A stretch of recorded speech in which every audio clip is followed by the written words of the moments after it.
The laughter from the Mardi Gras party still echoed in my ears when Clive raised his champagne glass and announced to the crowd, "My brother Arthur here runs a little Greasy spoon downtown. Bless his heart, but poor Beatrice is trapped with a man who peeked at scrambled eggs." The room erupted in cruel laughter as his wife added, "At least someone in the family knows failure when they see it." I said nothing, but something inside me crystallized like sugar hitting hot oil. I walked to my car, pulled out my phone, and called my patent attorney. "Harold, it's Arthur. I need to file a lawsuit against my brother first thing Monday morning. Every recipe he's using, every technique, I have documentation for all of it." That was just the beginning. But let me take you back to that very same party, just 3 hours earlier, when everything still felt warm and right with the world. "Arthur, there's my successful little brother." Clive's voice boomed across his Garden District mansion as I walked through the front door with Beatrice by my side. The scent of expensive catering filled the air, ironic, considering my own restaurant had provided the seed money for this very house. Mardi Gras decorations draped every surface in purple, gold, and green, and at least 60 guests mingled on the marble floors that I remembered helping him pick out 2 years ago. "Clive, this place looks incredible," I said, genuinely meaning it. My older brother had always had an eye for luxury, and seeing him succeed filled me with the kind of pride that only comes from knowing you helped make it possible. "The business must be doing phenomenally well. Better than I ever dreamed," he replied, slapping my back with the enthusiasm of someone who'd already had several drinks. "Helena and I are thinking about buying that vacation house in Aspen we looked at last month.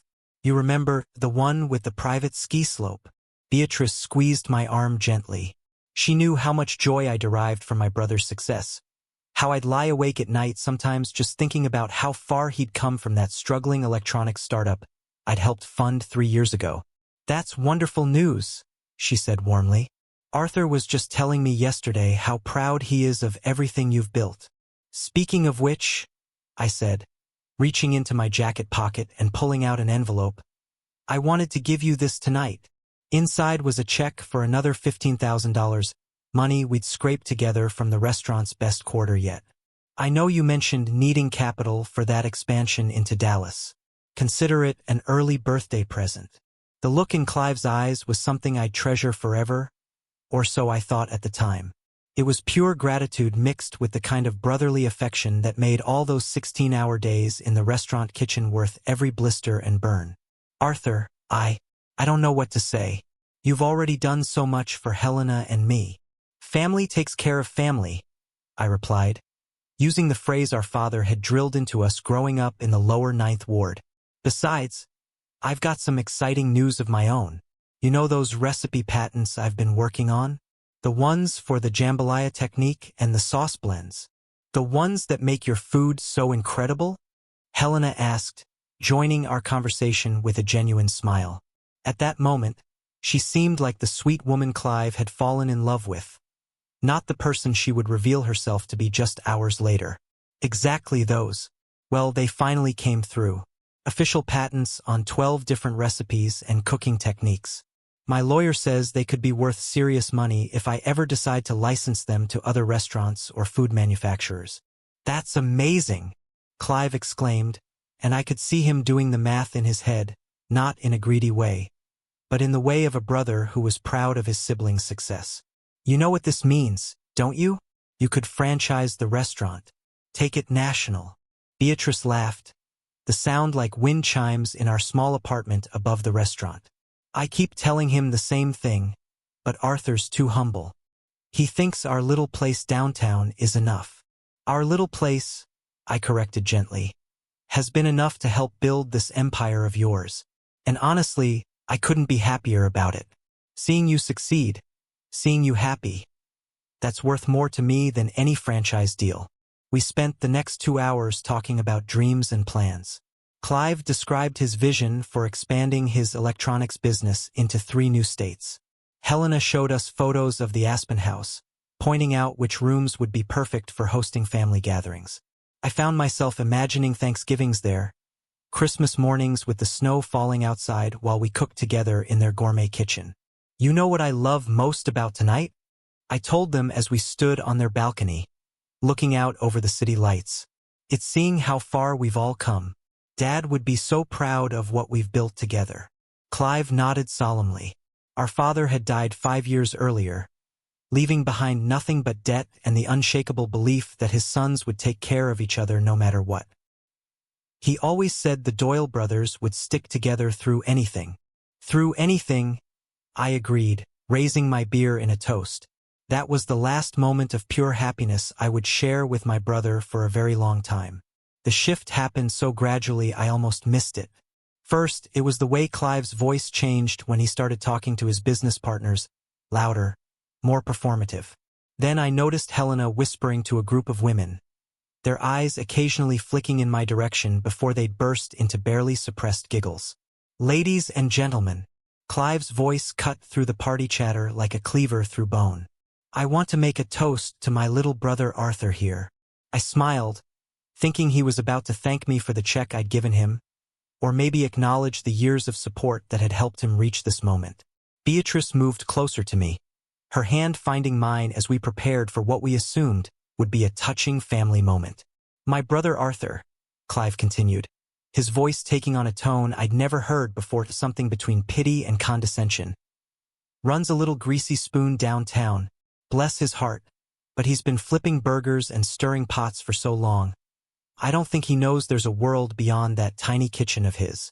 The room fell silent except for a few uncomfortable chuckles. I felt Beatrice's hand tighten around mine, her body tensing as she sensed where this was heading. But hey, Clive raised his champagne glass higher. Someone has to serve the working class their fried shrimp and rice and beans, right? Even if poor Beatrice here is trapped with a man who peaked at scrambled eggs and will never amount to anything more than a short-order cook. Helena stepped up beside her husband, her face flushed with wine and cruelty. At least someone in the family knows failure when they see it. I mean, Arthur, you're almost 60 years old, and you're still working in the same little restaurant you started 20 years ago. Don't you think it's time to admit you're just not cut out for success? The silence that followed was deafening. 60 pairs of eyes stared at me, waiting for my reaction. I could feel the heat rising in my cheeks, could sense Beatrice's mortification radiating from her like steam from a pot about to boil over. But I didn't boil over. Instead, something cold and sharp settled in my chest, like a knife finding its sheath after years of being dulled on the wrong stone. Well, I said quietly, my voice steady as a pilot light, I suppose we all have different definitions of success. I kissed Beatrice's cheek, nodded politely to the room, and walked out into the New Orleans night. Behind me, I heard the conversation resume, punctuated by nervous laughter and the clink of expensive glasses. In my car, I sat for exactly 3 minutes, staring at the mansion that my money had helped buy, thinking about the check in Clive's pocket that would help fund his expansion into Dallas. Then I pulled out my phone and dialed a number I'd hoped I'd never have to use in anger. Harold? It's Arthur Doyle. I need to file a lawsuit against my brother first thing Monday morning. I drove home through the familiar streets of New Orleans, past the restaurants where I'd worked as a young man, past the corner where our father used to buy us snow cones on summer afternoons. Each landmark triggered a memory of sacrifice, of choices made in the name of family loyalty. I parked behind Doyle's Kitchen, the restaurant Beatrice and I had poured our lives into for the past 18 years, and climbed the narrow stairs to our apartment above.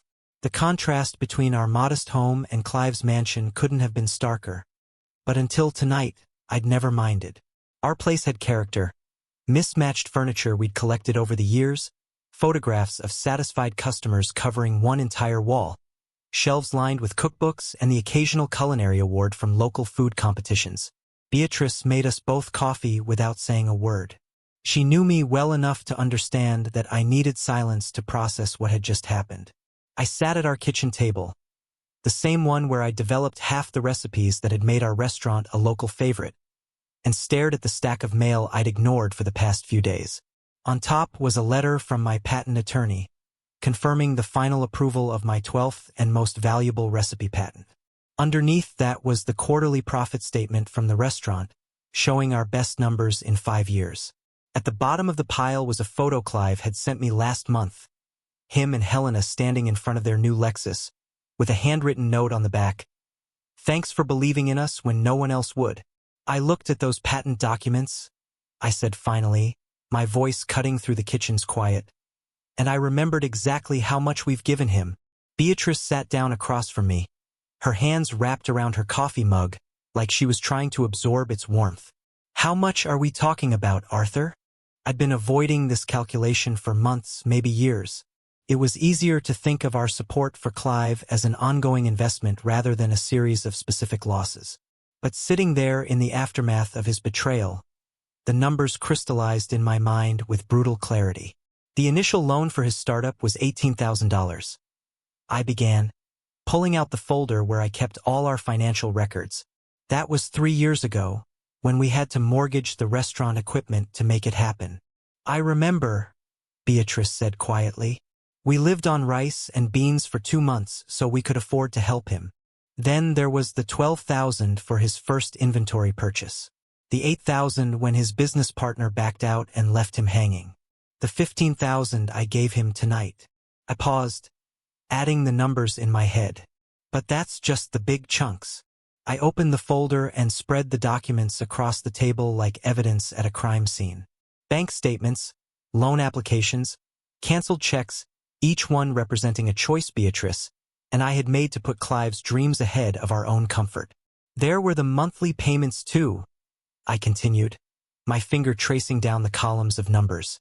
$500 every month for 2 years when he couldn't make his rent. That's another $12,000. "The equipment loan," Beatrice added, her voice barely above a whisper. $7,000 when he needed that specialized testing equipment. We took it as a second mortgage on this building.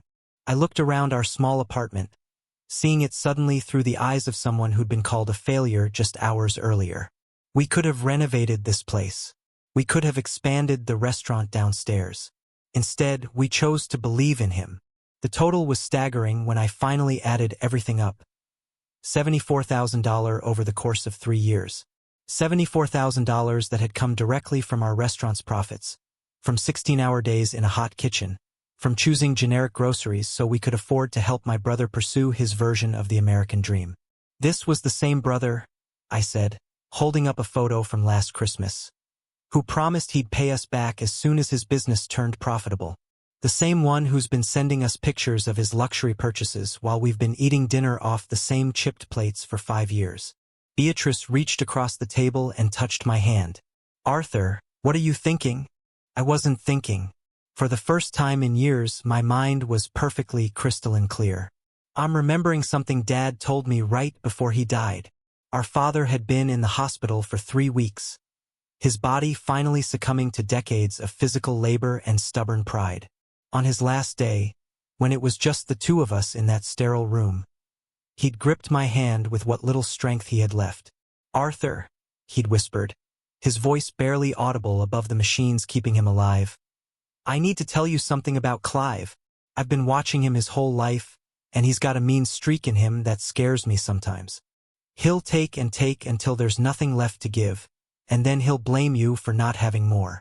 I dismissed those words at the time, chalking them up to the rambling of a dying man who was worried about his son's future.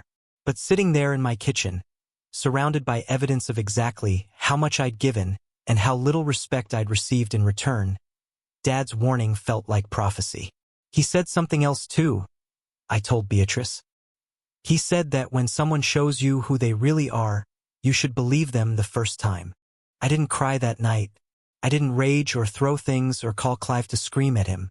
Instead, I did what I'd learned to do during 20 years of running a restaurant. I planned. By morning, I had 3 separate piles of documents spread across our dining room table. The first pile contained every loan agreement, every canceled check, every piece of evidence showing exactly how much money I'd given Clive over the years. The second pile held copies of all 12 patent applications I'd filed, along with detailed documentation of the recipes and techniques they protected.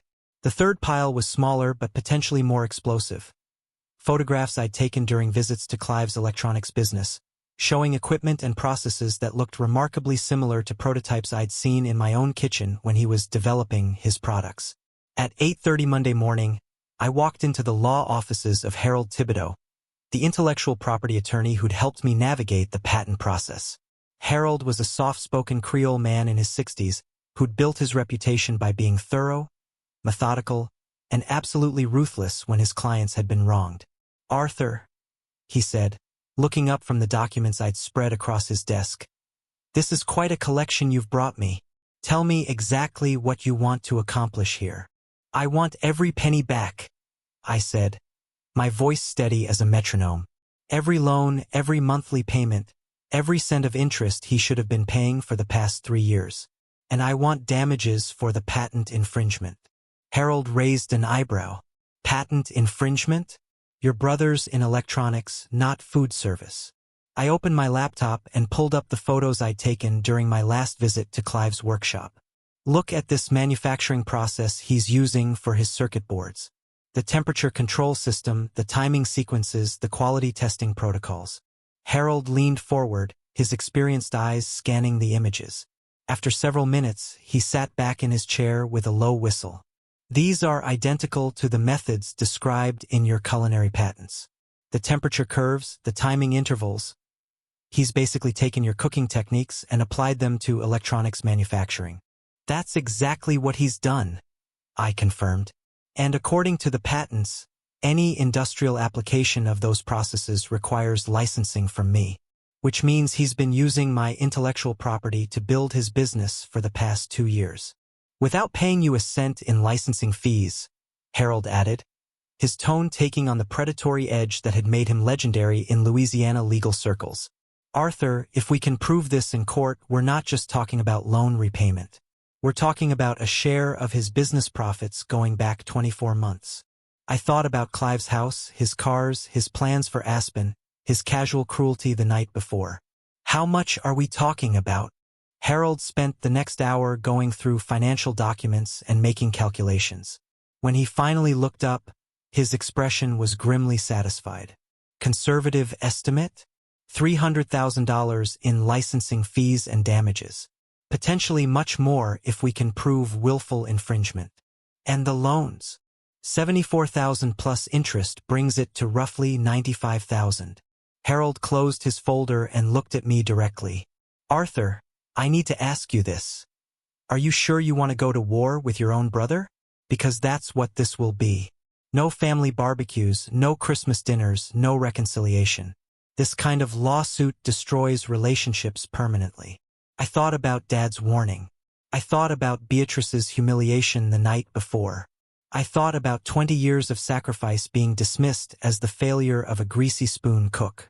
"Harold," I said, "draft the papers." The lawsuit hit Clive like a hurricane making landfall. I'd instructed Harold to serve the papers at Clive's office on Thursday afternoon, during the weekly staff meeting he'd mentioned at the party. The timing wasn't accidental. I wanted his employees to see him being served with legal documents, wanted them to start asking questions about their boss's business practices. My phone started ringing at 4:47 p.m. "Arthur, what the hell is this?" Clive's voice was shrill with panic and disbelief. "A lawsuit? Are you out of your goddamn mind?" "I'm collecting what you owe me," I replied calmly. $74,000 in loans, plus 3 years of interest, plus licensing fees for the patents you've been using without permission. "Patents? Arthur, I'm in electronics, not restaurants. Read the lawsuit, Clive. Your manufacturing processes are covered under my culinary technique patents. Temperature control, timing sequences, quality testing. It's all there in black and white."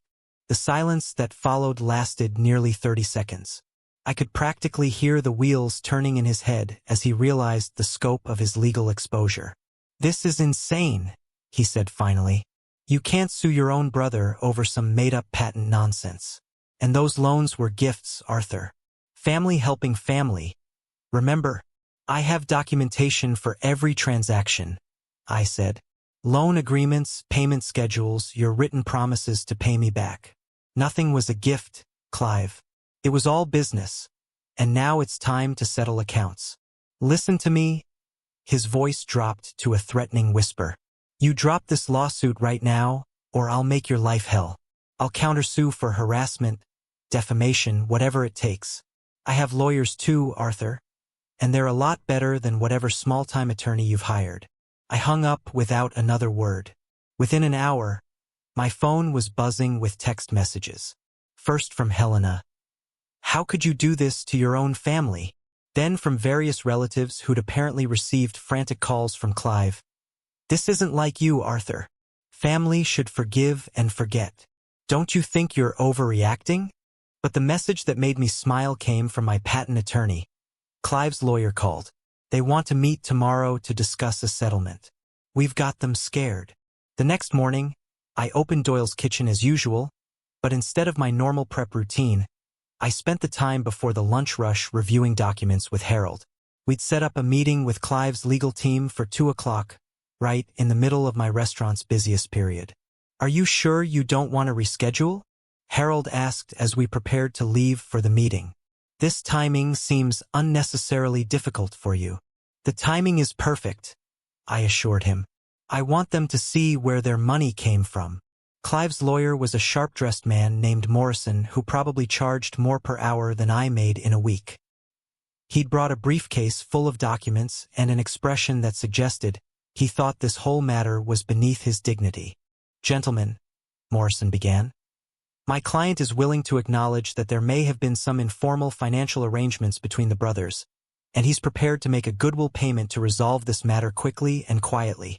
How much goodwill? Harold asked.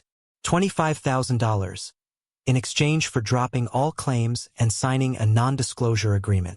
I laughed, actually laughed out loud. 25,000?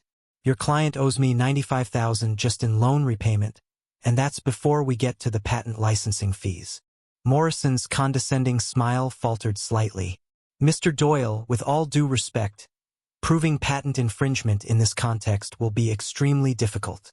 The applications are different, the industries are different, and frankly, the damages you're claiming are speculative at best.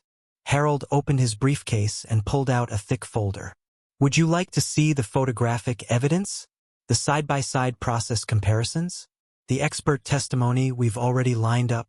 For the next hour, Harold systematically dismantled every argument Morrison tried to make. The evidence was overwhelming. Clive had not only stolen my techniques but had built his entire business model around processes that belonged to me.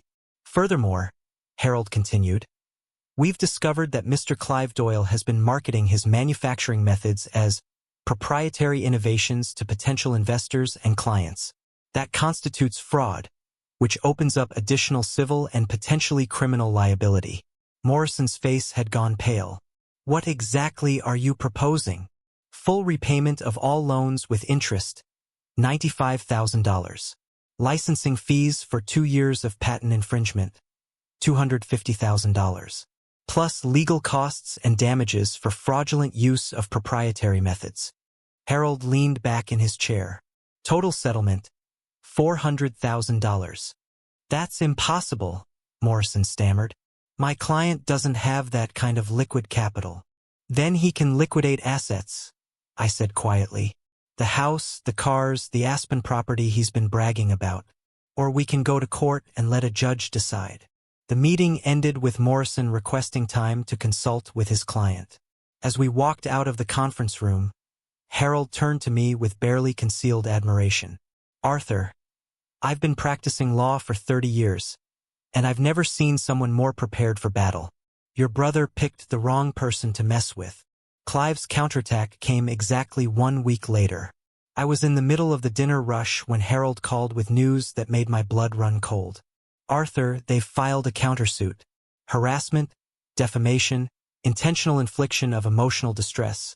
And, this is the creative part, theft of trade secrets. Theft of trade secrets? I nearly dropped the phone. What trade secrets? They're claiming that during your visits to his business, you photographed proprietary equipment and processes with the intent to steal his innovations for your own use. They're saying your patent applications were actually based on techniques you observed in his workshop. The audacity was breathtaking.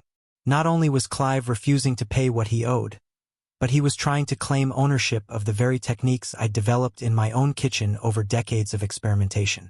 There's more, Harold continued. They're seeking damages of $600,000, plus an injunction preventing you from using any of the disputed techniques in your restaurant.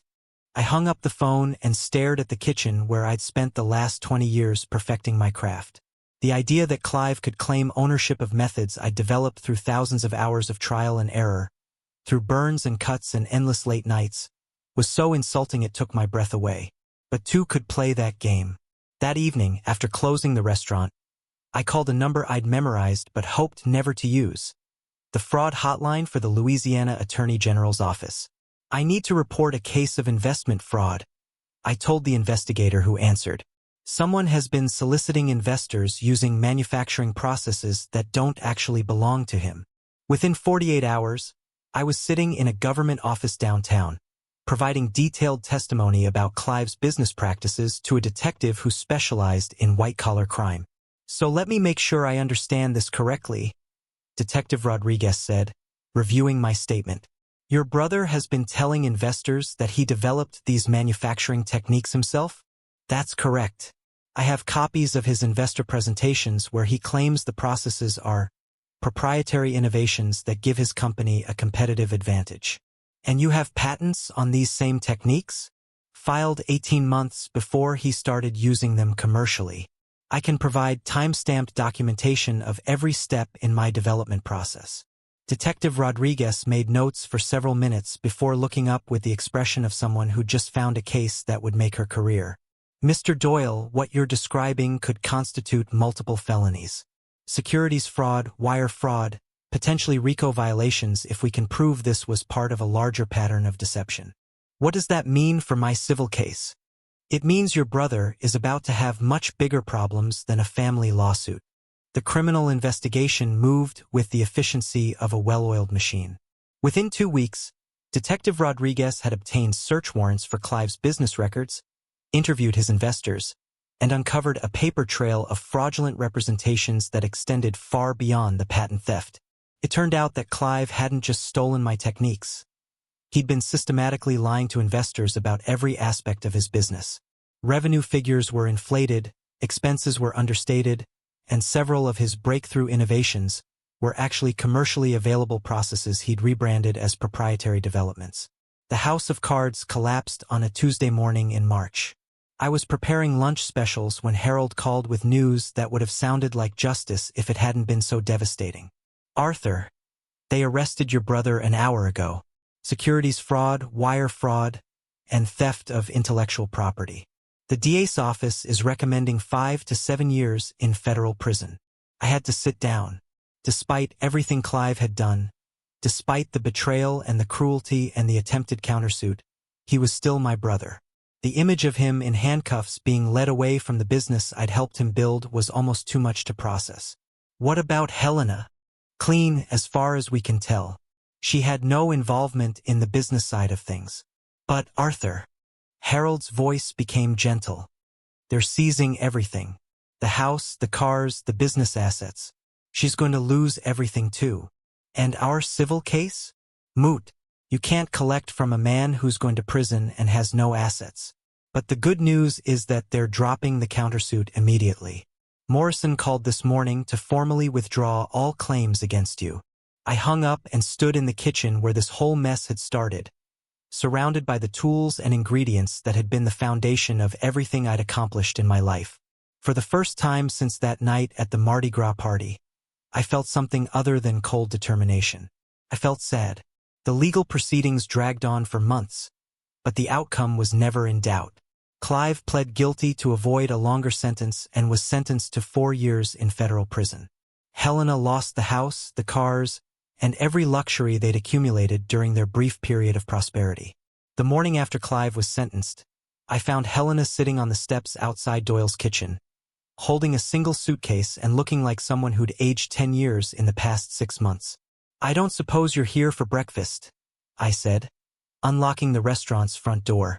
"I came to apologize," she said quietly, "and to ask if you might need any help in the kitchen." I studied her face, looking for signs of the cruel woman who'd mocked me at that party. All I saw was exhaustion and genuine remorse. "Helena, I appreciate the apology, but I don't think—" "Please," she interrupted. I know I don't deserve anything from you. I know what we did was unforgivable. But I need work, and I used to be a decent cook before I met your brother and got caught up in his dreams of easy money. I thought about Dad's advice concerning forgiveness and second chances. I thought about Beatrice, who'd been urging me to let go of my anger for months. Most of all, I thought about the fact that Helena had been a victim of Clive's lies almost as much as I had been. One trial shift, I said finally. Tomorrow morning, 6 a.m. If you can keep up and if Beatrice approves, we'll talk about something more permanent. Helena's eyes filled with tears. Thank you, Arthur. I won't let you down. She didn't. Within a month, Helena had become an integral part of our kitchen staff, working twice as hard as anyone else and never complaining about the long hours or modest pay. She brought a creativity to our menu that I hadn't realized we were missing, and her presence somehow made the restaurant feel more complete. 6 months after Clive's sentencing, Beatrice and I made a decision that would have seemed impossible a year earlier. We decided to expand. Using the money we'd saved by not having to support Clive's lifestyle, we purchased the vacant storefront next door and doubled the size of Doyle's kitchen. We added a catering service, started hosting cooking classes, and began the process of documenting our recipes for a potential cookbook.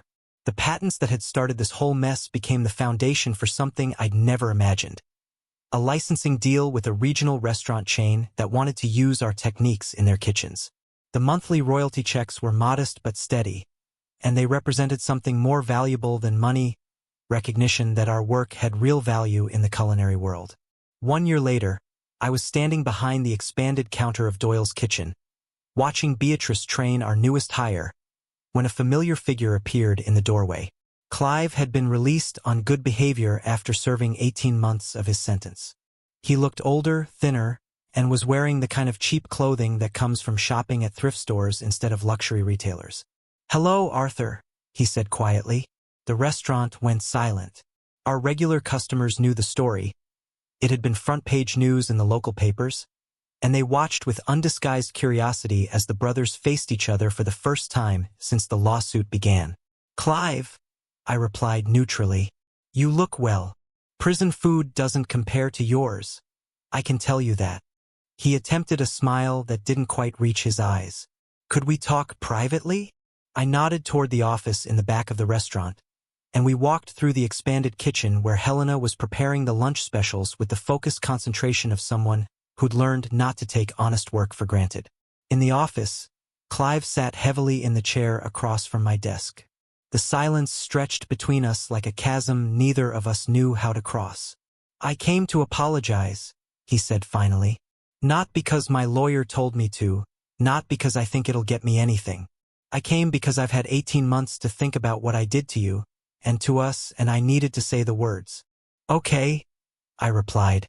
"I'm listening." That night at the party, when I said those things about you and Beatrice, Arthur, I knew exactly how cruel I was being.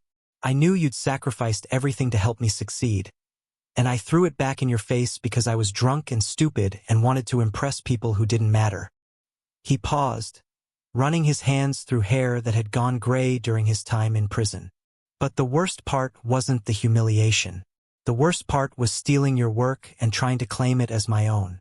You developed those techniques over decades, and I just took them, like they were mine to take, like your creativity and hard work meant nothing." I watched my brother's face as he spoke, looking for signs of manipulation or self-serving calculation. All I saw was genuine shame and the kind of exhaustion that comes from carrying guilt for too long. "Why?" I asked. "You could have made it on your own. You're smart, you're driven, you had good ideas. Why did you need to steal from me too?" Clive was quiet for a long moment. "Because I was jealous," he said finally. "You had something I could never have, the respect that comes from building something real with your own hands. Everyone who ate your food could taste the love and skill in every bite. My success felt empty compared to that. So you decided to tear me down instead of building yourself up." "Yes, and it cost me everything that actually mattered." He gestured toward the kitchen, where we could hear the sounds of busy lunch preparation. "Helena tells me you gave her a job, that you didn't have to do that."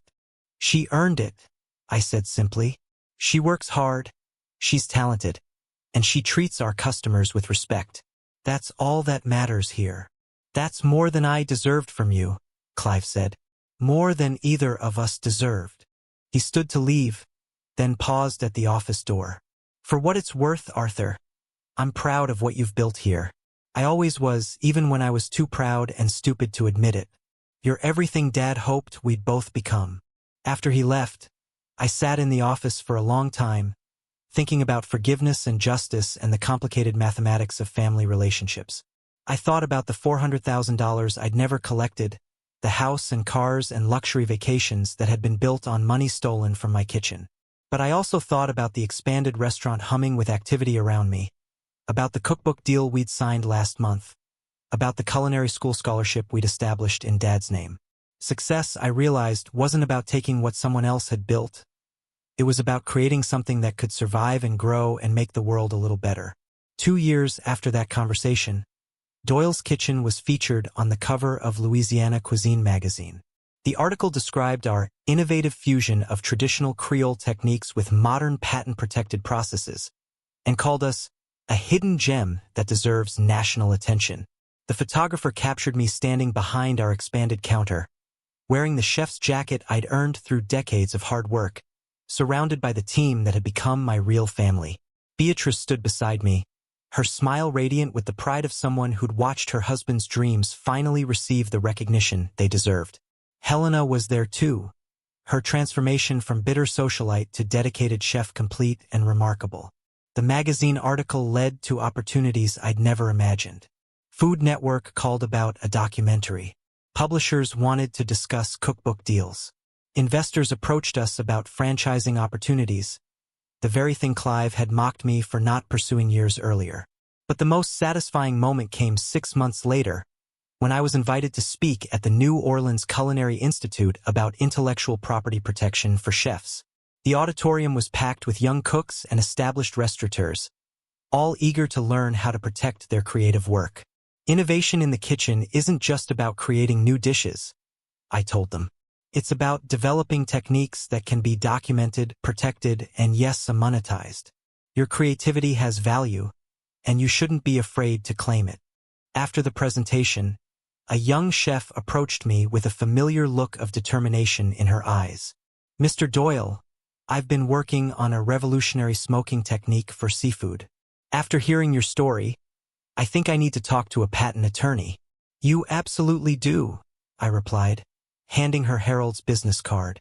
And remember, family that doesn't respect your work isn't really family at all. That evening, I drove past the apartment complex where Clive now lived. It was a modest place in Metairie, the kind of building where people went to rebuild their lives after everything fell apart.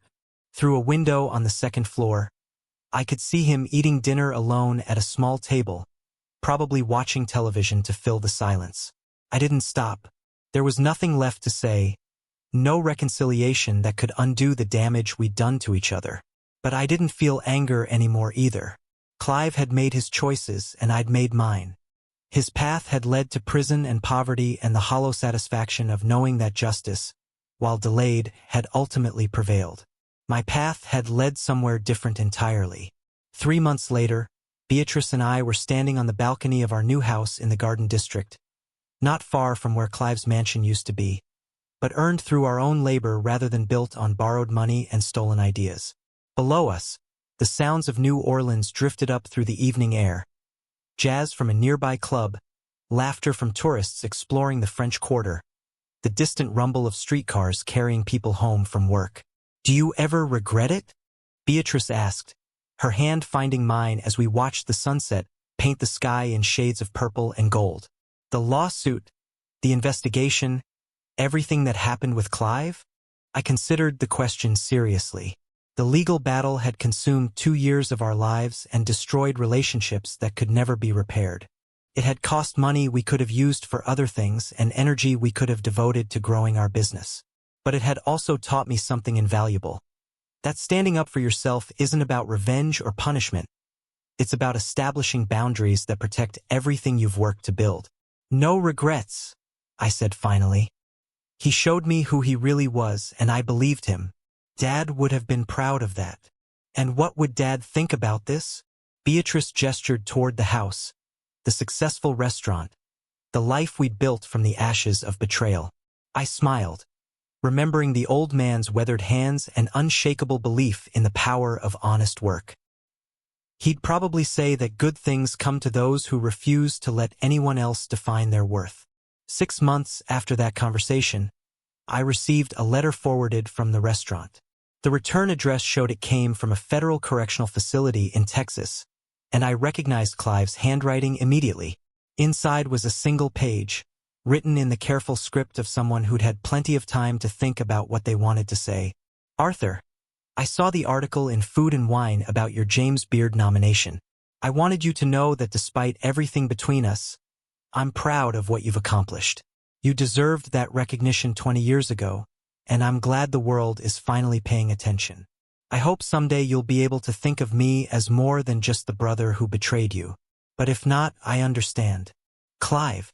I read the letter twice, then filed it away in the desk drawer where I kept important documents.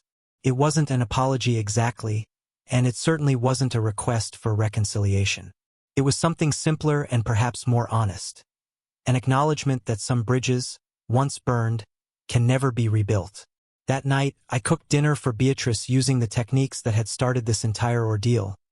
The temperature control methods and timing sequences that were now protected by 12 different patents and licensed to restaurants across the South.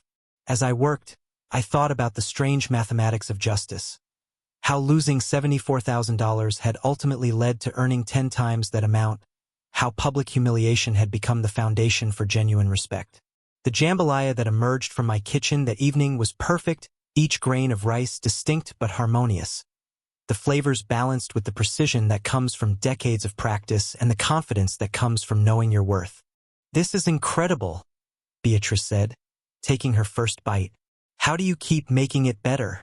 Practice, I replied, and the knowledge that no one can take away what you've earned with your own hands. As we ate, I reflected on the journey that had brought us to this moment. Clive was serving the remainder of his sentence in a Texas prison, working in the kitchen for $1.20 an hour and learning what honest labor actually meant. Helena had become our head chef and was developing her own signature dishes, building a reputation based on skill rather than association with other people's success. And I was exactly where I'd always belonged. In my kitchen, creating something beautiful and nourishing from simple ingredients, surrounded by people who understood that real success isn't about tearing others down.